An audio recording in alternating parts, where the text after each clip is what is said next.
જય કનૈયાલાલ કી હાલમાં જ રિલીઝ થયેલી આ ફિલ્મ આમ તો એવા ત્રણ લોકોની વાર્તા કનૈયાલાલ, પુષ્પા અને ગોવર્ધન. વાત કઈ એવી છે કે દીકરીના લગ્નની સામે બેંકમાં ફ્રોડ થાય અને બેંક એવું જાહેર કરે કે દરેક વ્યક્તિને એક દિવસના માત્ર 1500 રૂપિયા મળશે. 15 દિવસ પછી દીકરીના લગ્ન છે અને કનૈયાલાલને જરૂર છે 30 લાખ રૂપિયાની. પછી શું? મેરે પાસ ના હૈ સિનેમા. કનૈયાલાલ બેંકમાં રોબરી કરે અને પછી જે થાય એની આ વાર્તા. આમ તો આ ફિલ્મ ટિપિકલી જે આપણા કલાકાર છે સિદ્ધાર્થ રાંદેરિયા એમની ફિલ્મ, સાથે વૈશાલી ઠક્કર અને હિતુ કનોડિયા. ફિલ્મની ટેકનિકલ ટીમની વાત કરીએ તો અમન આર્યન, ભાર્ગવ ત્રિવેદી અને ધર્મેશ મહેતા આ ફિલ્મના લેખક છે. ફિલ્મના દિગ્દર્શક છે ધર્મેશ મહેતા, નિર્માતા છે શ્રીકાંત મોહતા અને મહેન્દ્ર સોની, સિનેમેટોગ્રાફર છે રાહુલ સોની, એડિટેડ બાય નિલેશ ગવંદ અને મ્યુઝિક છે કેદાર ઉપાધ્યાય અને ભાર્ગવ પુરોહિત.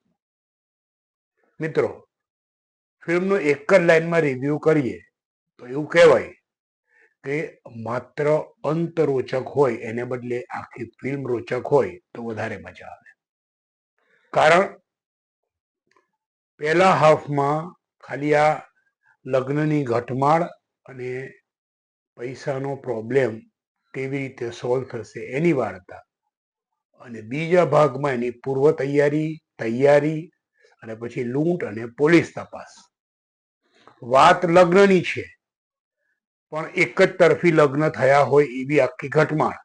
બધી જ જે પ્રક્રિયાઓ છે એ છોકરી તરફના જ પરિવારની બતાવવામાં આવે. એટલે ટૂંકમાં કહું ને તો ફિલ્મનું લેખન અને દિગ્દર્શન મને ઘણું નબળું લાગ્યું. માફ કરજો, કારણ કે ધર્મેશભાઈ પાસે બહુ જ મોટી અપેક્ષાઓ હોય છે. પણ હા, ટિપિકલ સિદ્ધાર્થ રાંદેરિયાની ફિલ્મ ખરી અને સામાન્ય દર્શકોને ગમશે પણ. કારણ પહેલા 3 દિવસનું બોક્સ ઓફિસ કલેક્શનનો જે એસ્ટિમેટેડ આંકડો છે એ 2 કરોડને પાર કરી જાય એવી પૂરેપૂરી શક્યતાઓ છે. એટલે સ્વાભાવિક છે કે પહેલા વીકનું એન્ડ 3 કરોડની આજુબાજુ થશે.